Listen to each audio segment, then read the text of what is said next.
joining us today for Healthy Habits 101. We're going to talk about a very basic skill, but something not all of us are great at doing, and so critically important during the situation with coronavirus, COVID-19. Molly Satter, Health Services Supervisor, and we do some education in classrooms and areas for students regarding the proper way for hand washing. Your nurses have been doing that. They'll continue to do that. Correct, yes. Well, we want to reinforce what we've been doing and, in fact, increase that. So, yep. Very good. So, let's just do the basics here. It seems like something everybody should know how to do.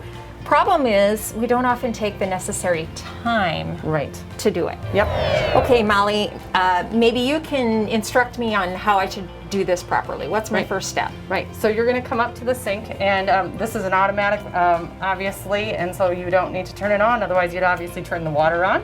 And then you're going to get your hands wet, and you're going to put some soap on your hands. How much? How many pumps? A couple pumps to just get really good lather on your hands.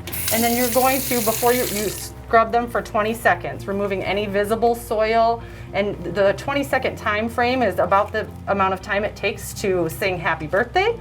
So you're gonna scrub and make sure that you remove anything visible and really get in between the fingers. Really in between the fingers. Right, kind of up on the... Yep, even up onto your wrist area.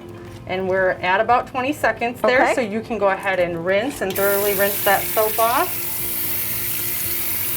I do like these automatics, but they don't always play well with me. Right. And if you didn't have an automatic, if you had to, you would use, so now you're going to shake off and grab your towel.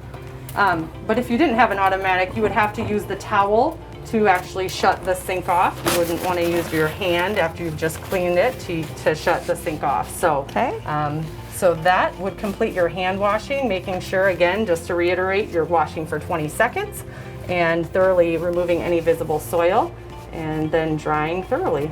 Okay. And so hand washing as opposed to hand sanitizer, what's the preferred method? So in between hand washing, you can use a hand sanitizer that has at least 60% alcohol to it. And really that's pumping the hand sanitizer on. And then again, you would not want to do that when you have visible soil on your hands. So again, it's in between the hand washing. And you would want to rub that on and let it dry for 20 seconds again. And then you're on your way. Okay, sort of similar then. A couple of pumps, make sure you get it all over your hand area, not just necessarily on your palms. Not just on the palms, but you're going to want to get all parts of your hands and thoroughly cover your hands and let that dry is an important piece as well. And you can check the back where it says active ingredients, and that's where Molly indicated 60%, at least 60% alcohol. Right. And another important thing to note for younger children, you always want to make sure you're using the hand sanitizer when they're being supervised using that.